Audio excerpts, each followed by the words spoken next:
Aloha, welcome back to Repairing Earth. This is your host, Emily Cristobal. And with the holidays just around the corner, we are having a holiday special edition of Repairing Earth. And we have a special guest from our partners at the Honolulu Civil Beat.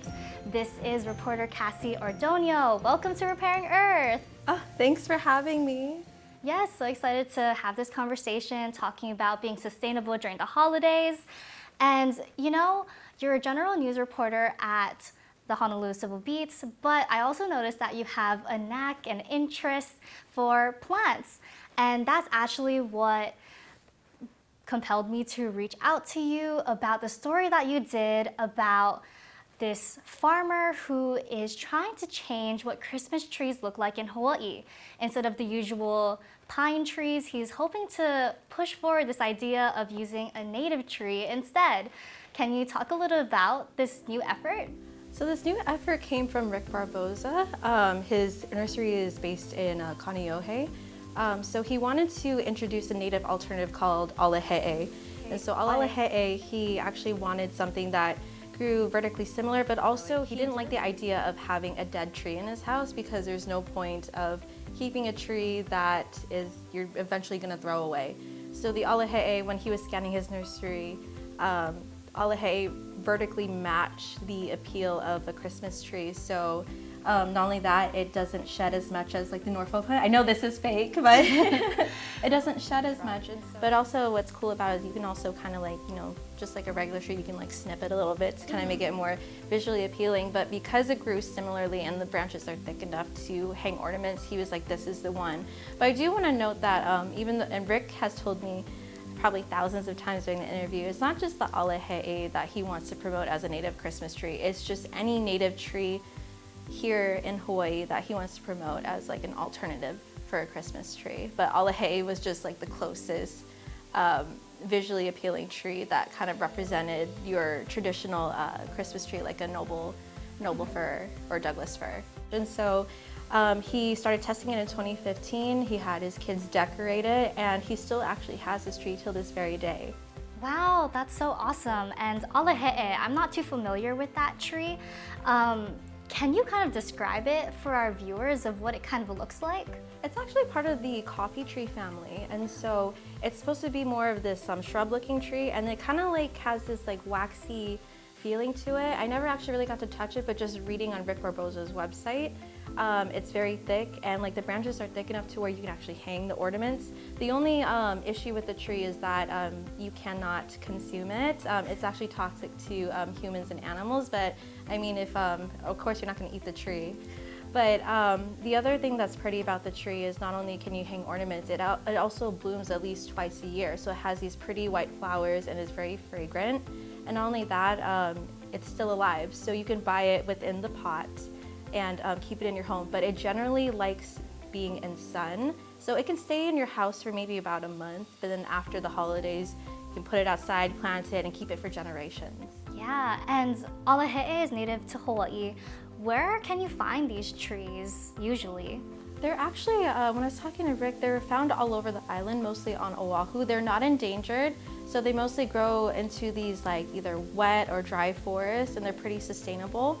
The fact that they have like resiliency and the fact that they like full light, it's more sustainable to have, but it's not endangered, and you can find it all over like Oahu, for example, but you're finding it more in the local nurseries now. Wow, that's awesome. And you know, the more that are grown, the more that will be out in Hawaii and Oahu, which is so amazing. And I think you mentioned to me earlier in another conversation that we've had that this is the first year that he's trying to sell them commercially. Sorry, this is the first time he's selling it commercially. At first he was testing it in 2015 just to see if maybe people would be interested. It actually was a hit, so people were asking about it. And so now he has more than 200 trees growing in his local nursery in Kaneohe. There's actually some that it's already being sold. I believe it was in Home Depot. Oh my God. Wow, Home Depot. So some has already been sold, and it's actually from his nursery. So it comes in different sizes. So the Alahe'e can grow up to at least 4 to 6 feet tall, which is actually like a good size, but they are a little bit pricey, maybe about up to $145, but you can get like a smaller version of it and it ranges between like $15 to $30, but it will continue to grow. Or if you want to like have it small, something smaller than this, you can keep it in the pot and you don't have to worry about it growing. You can have it like a little fun-sized tree in your house.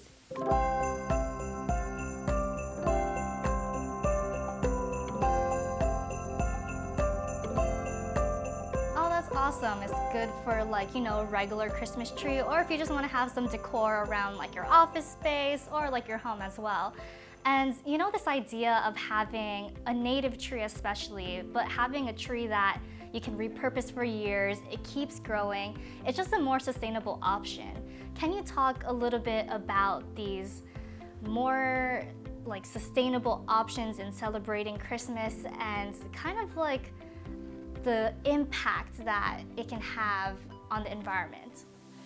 I'm just like going back to Rick Barbosa's point is that you have this tree that you can keep for generations. Not only that, Hawaii receives an annual import of 250,000 trees a year. And that's also, this year actually was very interesting that they had an early import of trees, but those trees, since they're already cut, they only last maybe about like a month or even 2 weeks, and then you just throw it away. But other sustainable options, like I know a lot of people like the Norfolk pine, for example. I know those can be sold either in pot or you can cut it, but a lot of people like that better because it has like, it's less messy, so you don't have to worry about pine needles on the floor. I know we were talking earlier about using newspapers as an alternative to regular wrapping paper, or you can also use newspaper to create these cute Christmas cards, for example. So those are some alternatives that you can use. Absolutely. And I was wondering, I think like referencing like your report, you kind of have a little bit more of those numbers of how those trees can be disposed. Like you said, 2 weeks afterwards, like that's not a lot of time versus if you were to choose like the alahe'e, like you can just, have it in your house a little bit. I was reading, as long as it has some ambient light, like it should survive, make sure it's watered, all of that. But right after the holidays, you can just put it back in your backyard and it's still growing. And the great thing about trees, it has so many beneficial impacts for our health, like the health of the earth. It like converts CO2 and all of that. So the really best option is, being able to have this tree that can have for years and years to come. Not only that, it's native to Hawaii. So what better way to actually celebrate our native plants is to actually get a native plant. And then don't worry about killing it because Rick Barbosa is happy to help in reviving the tree if there's any trouble. But I think this is going to be a good year for the alahe'e. Amazing. And thinking about Christmas trees too, there's multiple options, people who go out and buy trees every year, people who have plastic trees, for example. But one of the big things about importing trees as well is that component of that it can bring pests to Hawaii. I was wondering if in your research, if you've heard from any officials talking about that as being a problem. So Hamlet Rod from the Department of Agriculture, when they get those trees, like mostly Douglas fir from Oregon, they do this shaking technique. And so they shake the tree after they cut it just to get rid of any pests that are on there. But the only problem is that they leave the cut trees on the ground overnight, so that obviously it attracts these insects because they're thinking, oh, it's a dead tree, it's decomposing. Not only does it attract insects, it also attracts these animals that like to eat insects. So this year, so far, there hasn't been any unwanted pests as opposed to previous years. There was beetles, there were bees that happened to make it to Hawaii, and also previous years I also read that there were skunks. Oh wow! Yeah, oh my and they goodness. were still alive too. So. Wow! Yeah. But it just kind of goes to show that there's also statistics that I found in my report is that 96% of Christmas trees are imported, while 4% are actually locally grown here. Even though there are trees that are not native to Hawaii, they are locally grown. So the alahe'e comes into play as like another alternative for locally grown trees, and that promotes sustainability.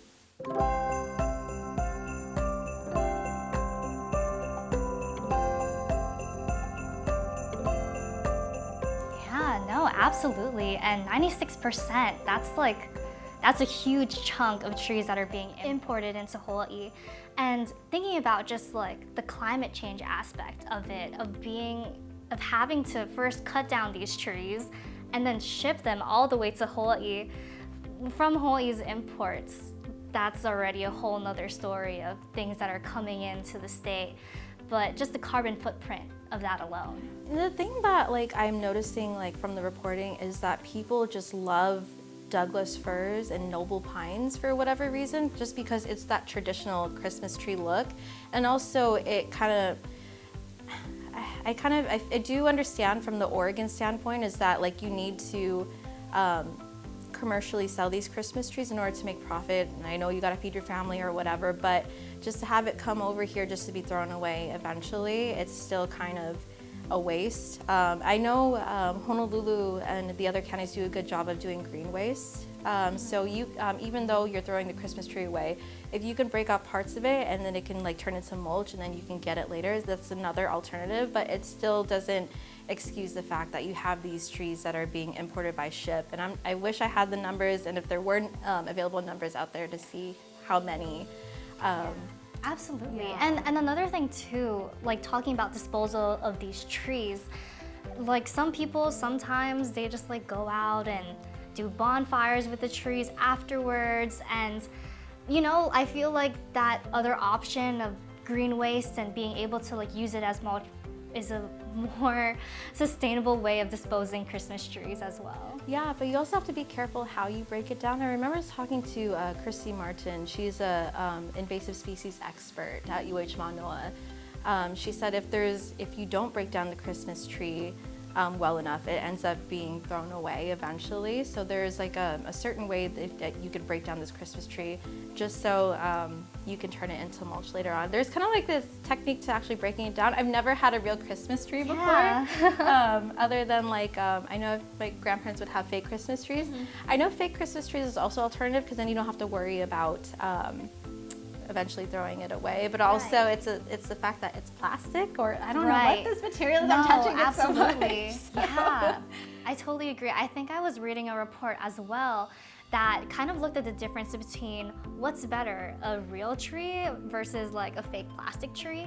And I was actually surprised to see that they actually said the real tree is better because it just decomposes naturally versus a plastic tree, which is obviously like plastics take forever to like degrade and all of that.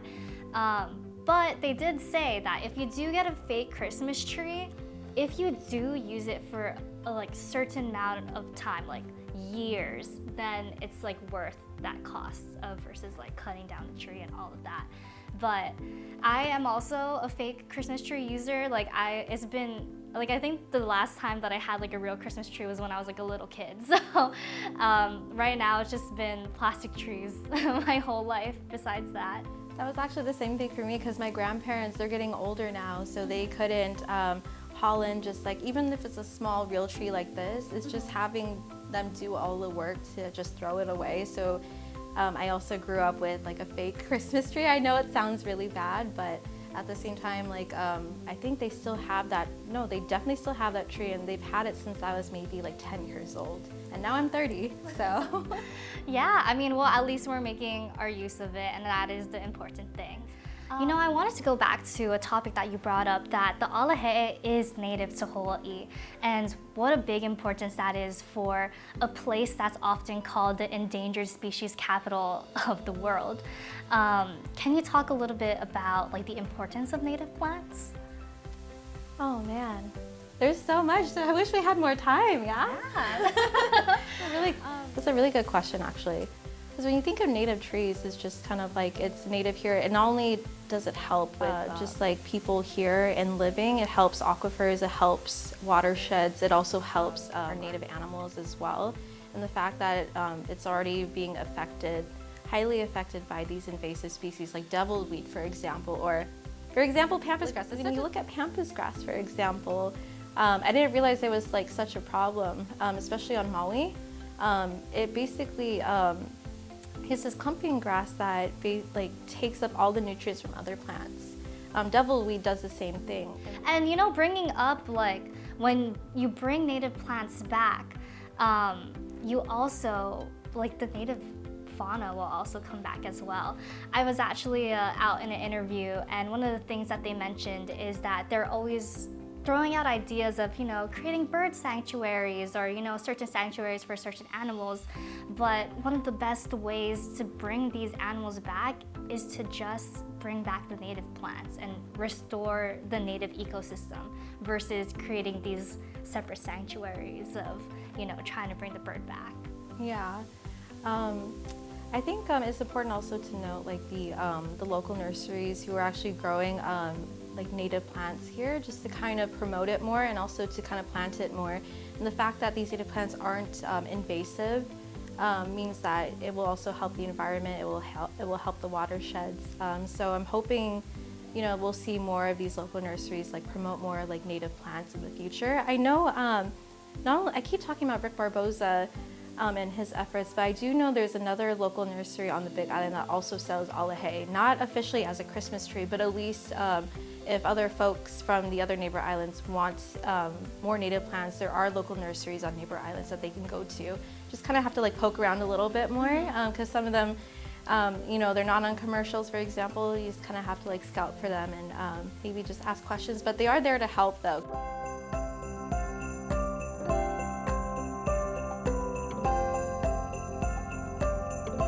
Is there anything else that you'd like to talk about, like the alohe tree? Do you kind of have a sales pitch of why you think people should be switching to this tree instead of regular Christmas trees? I just think it's such a cute tree. I do want one, but I have a tendency of killing houseplants, so I'm a little bit skeptical, even though Rick Barboza was like, hey, I'll help you.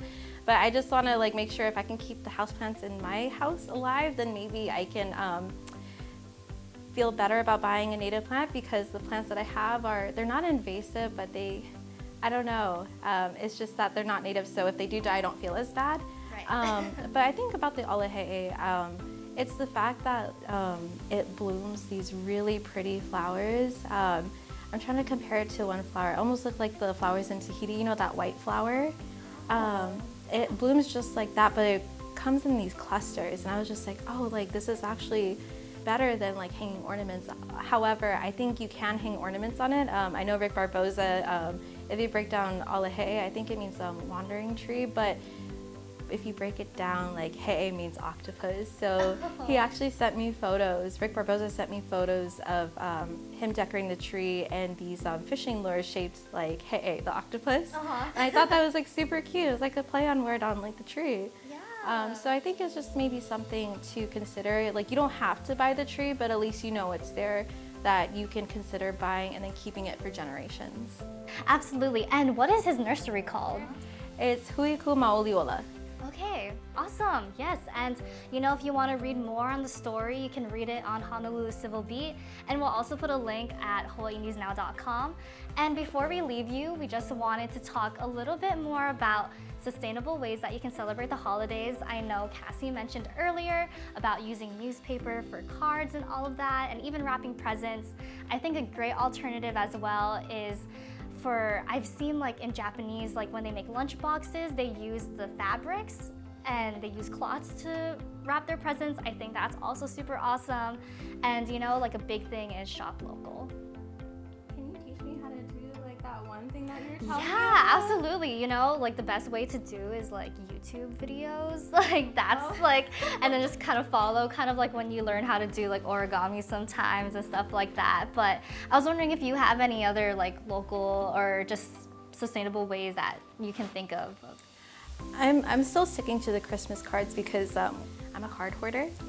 So just like writing your words down on paper and just like explaining to your loved ones like why they mean so much to you kind of goes more of a long way, and it's more sustainable. And if you're a card hoarder like me, you're gonna keep it in a box and you can come back and read it later on. Yes, I love that so much. And I also want to shout out like talking about like local shops and all of that. My shirt is actually from Laulima, and it's like a local made in Hawaii, and it features like native plants and all of that. And one of the great things about Laulima is that a portion of their proceeds go toward environmental organizations working in conservation, working with like native plants and all of that. So just finding local companies like that. Like there's also like the Surfrider Foundation. I'm sure they have merch and all of that. Just thinking about like where you're buying from is also like a very important thing. And you know, looking through companies that also greenwash and doing your research is also super important when you're buying a gift and making sure that it's coming from the right places. I need to like link up with you because I've been like eyeing your shirt and I was like, it's so cute. Yeah, thank you so much. Yeah, they also make stickers, they make pins, like they make a bunch of things. But yeah, I had so much fun talking story with you today, and thank you so much for joining me. Thanks for having me. Yes, well, thank you all again so much for also listening to Repairing Earth. Hope you have a happy holidays, Mele Kalikimaka, and Happy New Year.